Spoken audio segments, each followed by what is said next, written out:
pretty bad at preparing slides for users.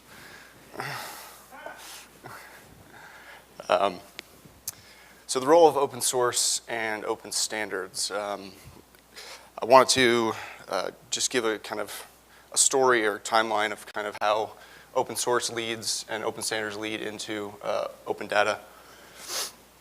So again, I'm John Giannini with Data.gov team. The Data.gov team is 3 federal employees. I don't know how many people would imagine that. But so I manage our technical contracts, I manage our production environment, our migration to the cloud, and generally do a lot of the prototyping and use case. So,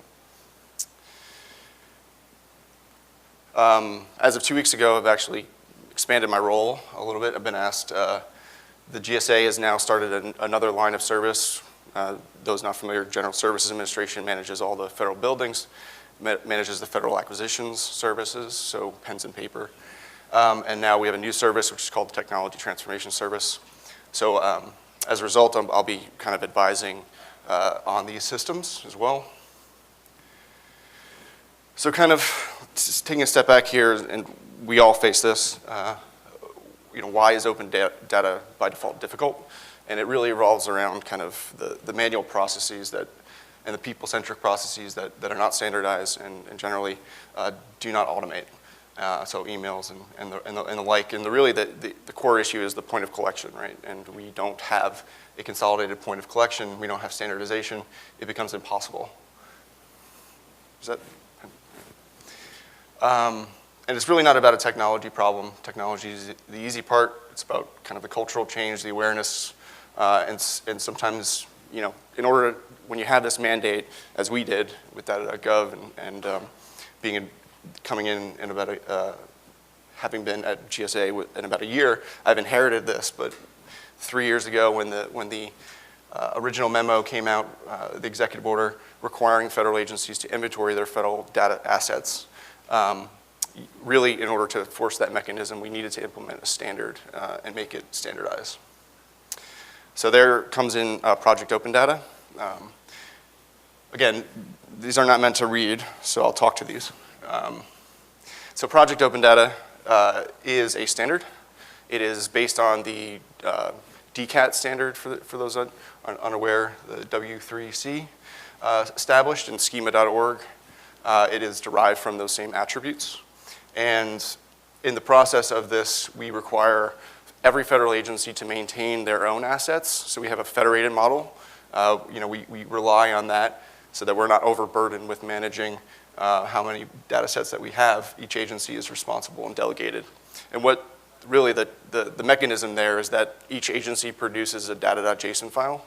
And JSON, we then validate that, ingest that, and that is what gets updated and reflected on our site. And so we have a dashboard as well, and that manages some of the issues around public data listings as well as enterprise data listings. Some people are not so familiar with the fact that Project Open Data is not just about public open data. There's 2 facets of it. There's the enterprise data inventory, and then there's the public listing. So the public listing is the open data.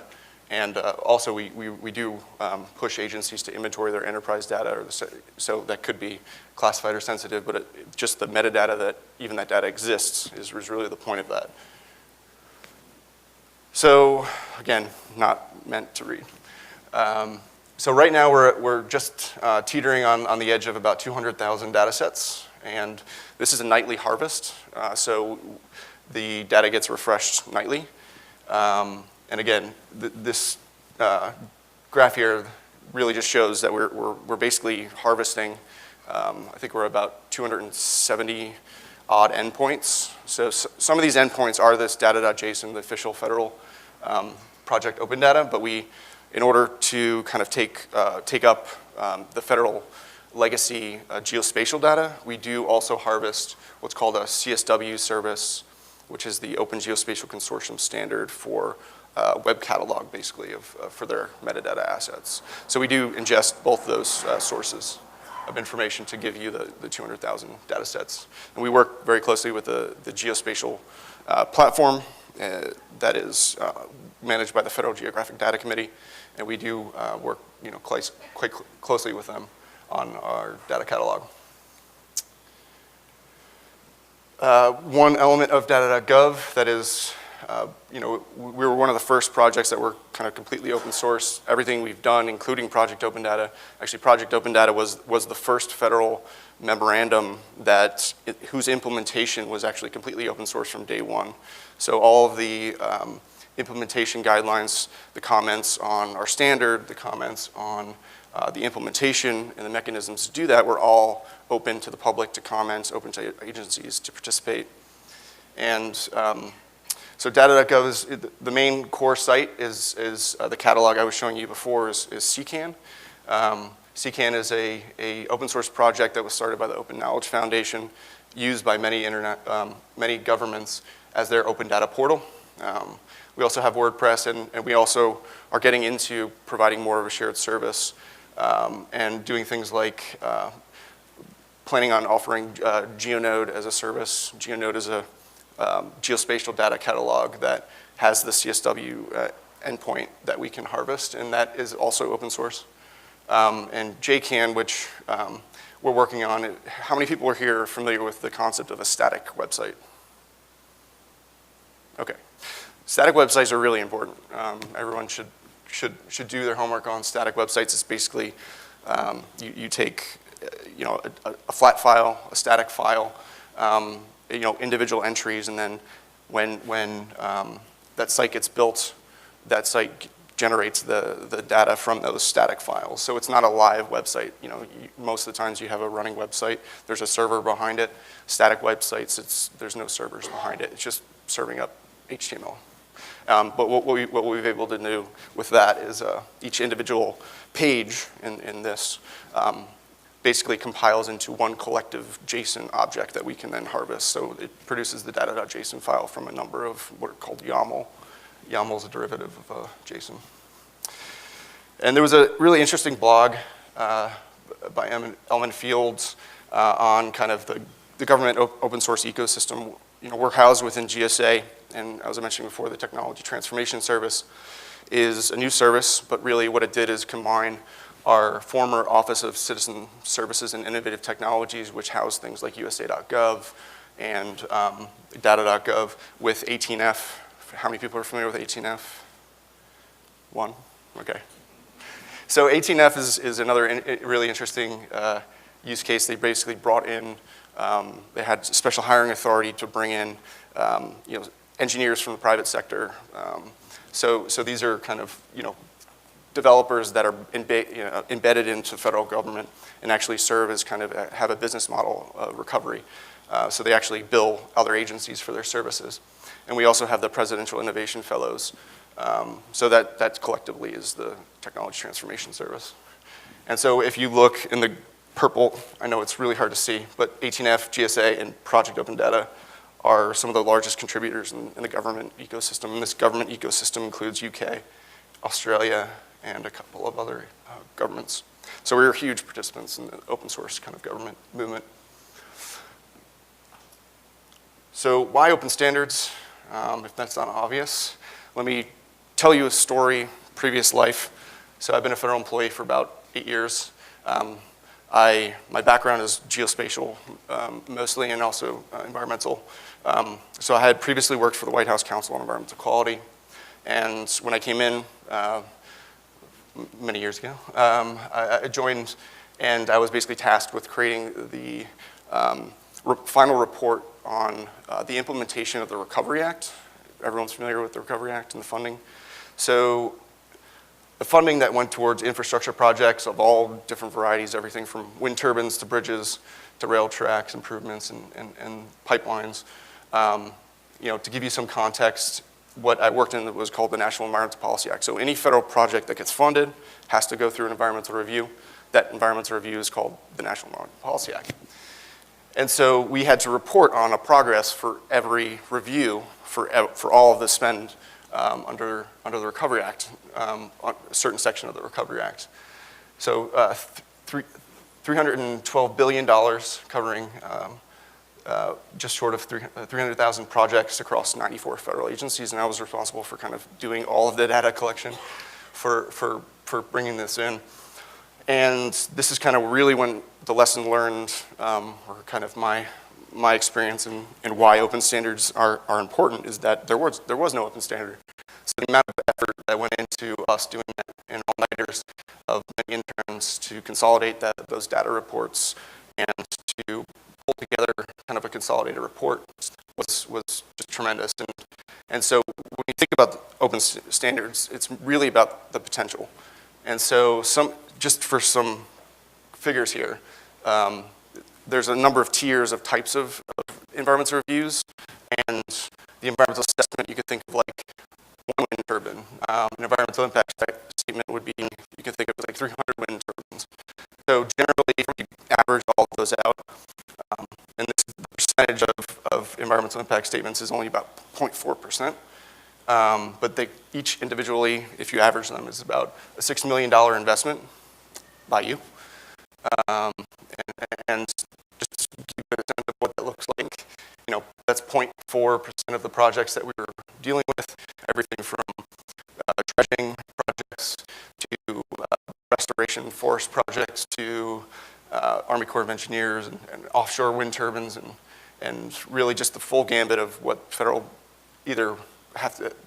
agencies have to review or actually facilitate. So each point right there represents about $6 million taxpayer investment. And we have no, currently to this day, even though this is the last report moving forward, we have no standard for tracking these types of projects.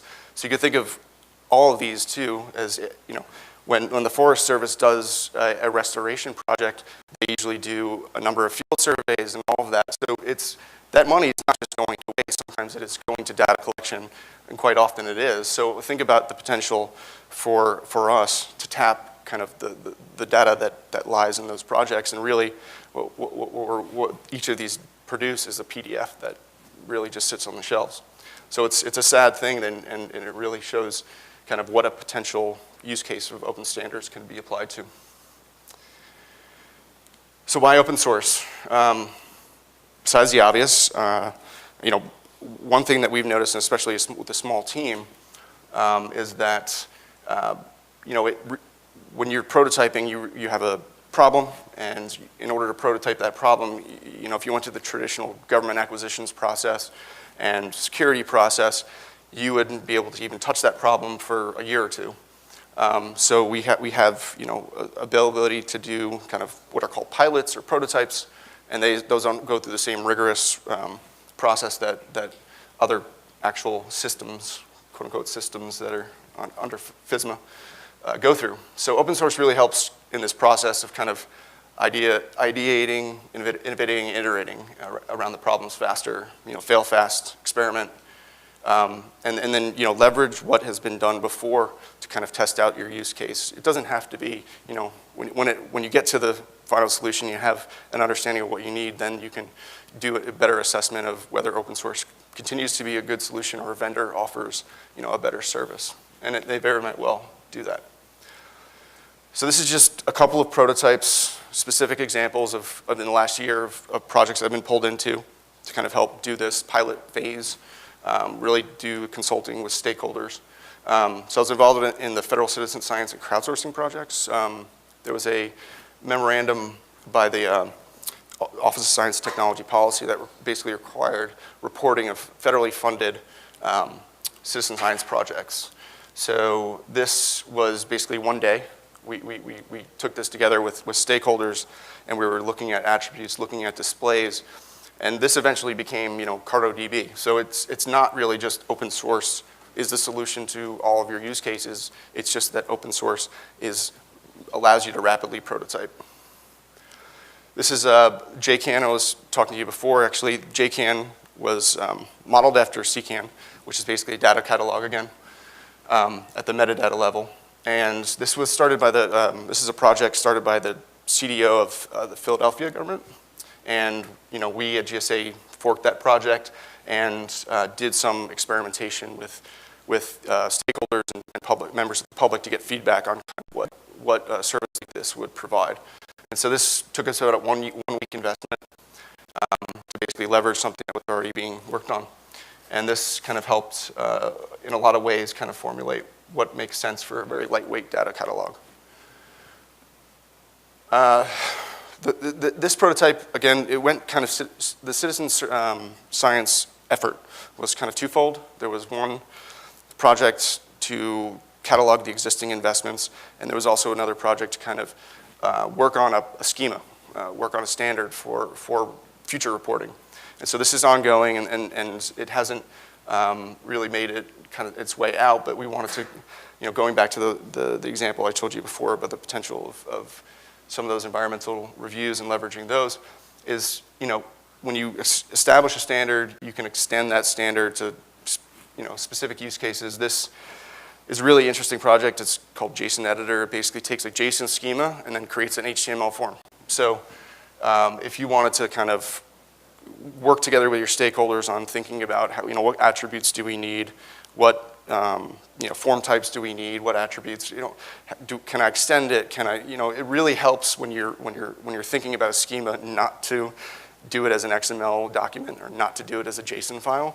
You're just not going to get the same level of kind of participation or kind of true thinking about how that actually could be implemented. So this basically, as I said before, it's just, it takes a flat JSON schema and produces an HTML page so you can actually test out specific use cases of doing data transformation or doing data ingest with a schema. And so, you fill it out and it produces this JSON output, and you can kind of, continue, so we found ourselves working with stakeholders and continually updating the schema based on the feedback we were getting on just this simple form. So this is, my colleague Phil Ashlock has been leading most of these two projects I've been consulting. But there's two efforts that we're going underway now. Federation.Data.gov is basically an effort to do a catalog of open standards. And so we're in beta, if you would, alpha. But trying to do, again, the stakeholder engagement. This is open to the public. You can comment on GitHub issues. This is another example of a static website. So it's entirely hosted on GitHub, free hosting. So it allows us to kind of, again, prototype faster. We are also responsible for reporting on the UN national statistics for the United States. So we are working with the Office of Management and Budget and the Chief Statistician's Office. And I love statisticians because they actually live metadata and live all of this, and they're they're interesting people, but they're very good at what they do. And the Chief Statistician's Office basically works with the statisticians across the federal government, and they're responsible for reporting to the UN at the end of the year, and so we help them do a prototype again on what that could look like. So this is a functional prototype that we're working on. And so that's the whole concept with open source. It doesn't have to be, at competition with vendors, but at least know what vendor offers a better solution based on actual testing out the particular use cases. And in that sense, open source really has benefits. So what about open source and open standards? And this is going to get into more of the technical and software side of things. So when we think about standards, we think about schemas. It's the modern transaction is an API. Ideally, you want both a bulk upload when you want to access data. You want the API, so you can do filtered pagination, whatever you want, and then you can also do bulk download. So you want to have both. So it's really important to kind of think about or look for open standards, and not even open standards. I mean, if you're just generally thinking just standards. So you want to standardize your APIs. And generally, I'm pretty sure everyone in the room knows this, the trend is to JSON as being a better alternative to XML. XML still has its use cases where it's better than JSON, but very infrequently. And at rest, YAML is kind of a, YAML and JSON are actually compatible. YAML is a derivative of JSON, but it's far more human readable. So if you think of like a flat file that has hierarchy, has one-to-many relationships within the attribute layer, that's YAML. So YAML allows us to have that, parent-child relationship or one-to-many relationship within a flat file. CSV is always good, obviously.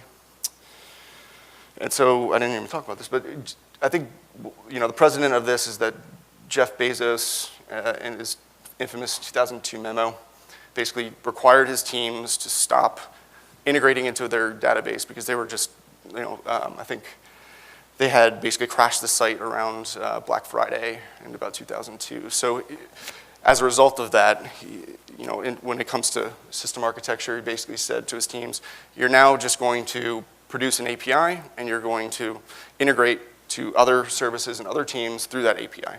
And that's that. Otherwise, you'll be fired. Basically, yeah. Anyone at the bottom it says, anyone that does not apply will be fired. And that's a really important point, and this is getting more into the software and system architecture, but we see this trend, and it's an important trend, this trend from big, bulky, monolithic applications to microservices. And the clear need for this is that they're independently deployable. And what that means is that, your shipping team, your accounting team, your whatever team can work independently. They can prove features, they can change things, they can make updates, and it's not going to break anyone else's service. And if you don't break your API, then nobody else cares. And that's the whole point of this, is that your contract with those other teams is through that API. And that's really important. It's independently deployable, so you have autonomy, you have the ability to work independently, but you also still maintain that contract. So as you need certain data from other services or you need to push data to other services, you work on that contract, and that contract is a standard when you break it down. I mean, APIs are based on schemas, and schemas are based on, ideally, standards. So it's really important in kind of the whole evolution of system architecture to move more towards microservices. Another clear benefit of this is that you can scale any of those independently now too. So it's not just deploying them. It's that if your accounting team gets hit far more than your other team, then you can deploy 30 of those units, and they can only deploy 2, and there's cost savings that goes with that. And so making your open standards, so it doesn't even have to be open standards, so just make your own standards, make your own API schemas, make that important. And so you have this data center integration. If anything, the service level architecture done right, there's attempts previously to do this, is have service level architecture, but basically what it did is say the database is the integrator. And when you have to add a table or attribute, and that same database is used by other teams, you're stepping on each other's toes. And so don't integrate through the database. Don't apply a global schema across all of the services. It's just not going to work. And then, if you're stuck in this situation where you have a monolith or you have this data center approach, trying to take steps to get out of that, start small, start at the one service that's giving you the bottleneck or the headache, or is kind of, the most costly. So identify what that service is. Map the flow of shared data attributes to the services. So this is a Netflix example. Adrian Barcroft, who was the chief architect at Netflix, kind of is now the quote-unquote god of microservices, or one of the founders of kind of microservice movement. Basically did this across these are all of the Netflix services, all their software components. And they did a Sankey diagram across all these components to basically see, here's the attributes being shared across all of these services, here's what's reliant, here's what's produced. And so that's what that really hard to see diagram is describing. So go look it up if you want to see it, in reality. And then, another point we talk about, like, when it gets into security, and there's a benefit to microservices in that if you have sensitive data, or if you have PII, or if you have this business sensitive information, then you can decide whether you want to do it on premise or in the cloud or in a more secure part of the cloud by doing microservices. And a really good technique for doing that is isolate all the services away from that sensitive information, and then to take that sensitive information, which is basically being used as a foreign key anyway, encrypt that, and then use the encrypted form of that as the foreign key in the services. So if the services get compromised, your data's not compromised because it's encrypted. So use a token, encrypt a token, use that token within the services as a foreign key instead of actually using whatever sensitive information may be out there. And then standardize the contract again. The API is your contract with other teams. This is a project I'm involved in. So as again, I mentioned that I'm leading the migration, and when you're not prototyping and when you actually have a system or system of record, in the federal government, you're required to do FISMA compliance. So we're talking about 300-page documents describing everything from the system architecture, all the security controls, components. It's very labor intensive, and there's a lot of things that are required as supplements to it. So it's a very hard process to deal with. And this goes for PCI or many of the other regulatory regimes. And so what we're doing is we're working with our 18F team, and 18F manages Cloud.gov. Cloud.gov is going to be the first federal implementation of like a platform as a service. It's really developer focused. It uses a Pivotal Cloud Foundry, but they're working on basically doing all of their security documentation in code. And as a result of this project, they're actually taking the code, and what's nice about it is that each piece of code is related to component. And so it goes well with this microarchitecture. So as you move over time with components, you swap a component, you just have to move that control. You don't have to rewrite an entire Word document. But this data actually, at the end of the day, compiles into a Word document. So they made a Word document generator. So if business people or people that are quite not ready to read code need to review that document, or that system security plan as it's called, they can still generate a Word document. They can still review it, concur on it, and be updated. So another thing just on the system side is that if everyone isn't doing this already, it's really important. Infrastructure as code, configuration management code. Otherwise, it's really hard. And you want to basically get to a point where your entire system can go down, and then you can re-provision that right from the code. Sure. Yeah, this is my last one. So this is my last slide? Yeah. So let's put it all together, and this comes back to Data.gov and what our pipeline is. We use open source components exclusively. Again, we do have some vendor-specific implementations when we get to security controls and logging and monitoring, but this is our path to managing Data.gov and the software that consists of all of our architecture and infrastructure. And really what's important to us is breaking down the walls between developers, operations, and security. So everyone knows DevOps or Agile is the kind of methodology, but DevOps is basically both developers and operations agreeing to using an Agile methodology and working together. The next phase of this is taking security and moving that into that process. And that's a really important step if you're in a regulated environment especially. So working together and not just playing that lip service is really important. Automating your system, your security pipeline. So we do things like check for common vulnerabilities, scan for outdated dependencies, and do limited penetration testing, check for multi-factor authentication, all in our development pipeline. And so when that's all automated, anybody puts a commit into code that gets auto-generated. So at any point we get audited, half of our audit surface is basically automated, and I can just give them a link to go look at it.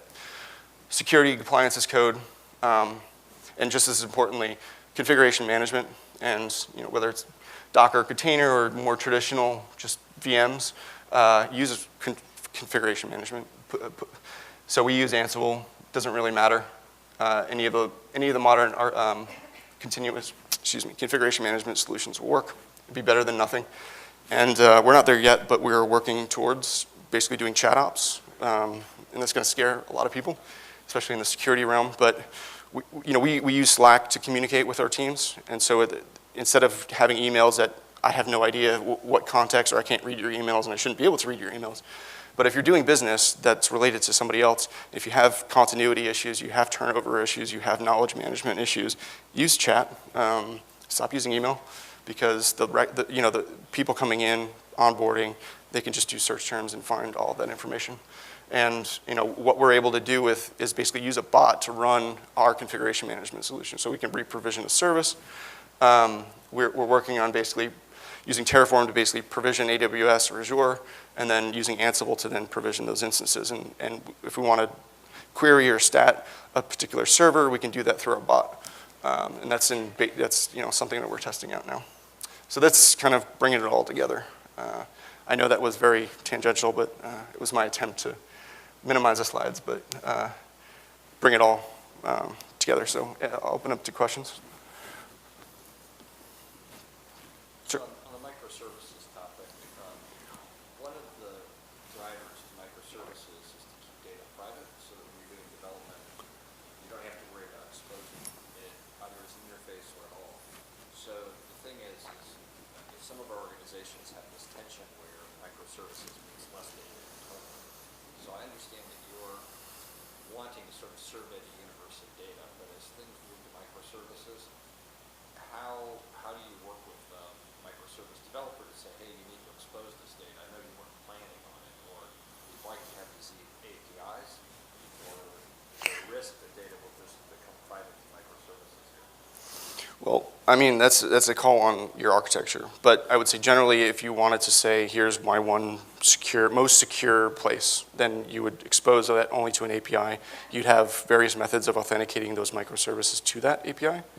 So I'd say that the authentication between the APIs can be controlled. And a big part of microservices is secret management. So when you have like configuration files, I need my username, password, I need the URL to this sensitive data source. You can encrypt that entire configuration file. So there's things like Vault, or there's many secret management services that will basically, here, I take this file, I'm going to encrypt it in a form that nobody could decrypt it, and then on build, it basically uncrypts it and then runs it. So you don't have the management problem where you're exposing those secrets. Or you can just use blank secrets and then put them in when you're actually provisioning those services. Does that answer, or not really? I'm thinking the developers who develop a microservice just might not even provide an API. They might say, I don't feel like exposing this data, right? I mean, the Jeff Bezos example was, please, if you expose data, expose it through an API. It wasn't please. Well, that's if you expose data. A lot of times the exposure of data goes down, and the first half of your presentation was about how you're making data available, right? Yeah. So I mean, I'm a big believer in open data, but I'm also a believer in where it makes sense. So I'd say if the developer's under your domain, then tell them to expose that API. And then if there's secrets that they're managing, make sure that those services are more secured and in a particular environment configuration that is getting monitored, managed far more. But the whole point of that is that you have sensitive information. Put that in one environment. Don't make it the job of every service to separately secure themselves as if it was the one service that really needed to be secure.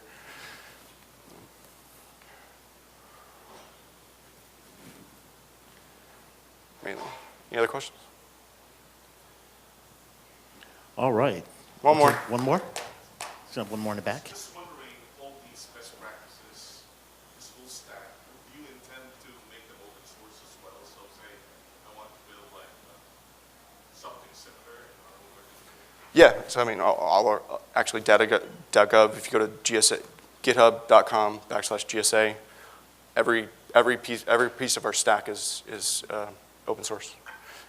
So even this eventually, all the solutions outside of Slack, you can swap that one component. Everything else is open source, and all of the code that we do to provision our services is currently open source too. But if you go to GSA GitHub account, it's called catalog deploy as our main deployment method. And that's Ansible. All right, thank you, John.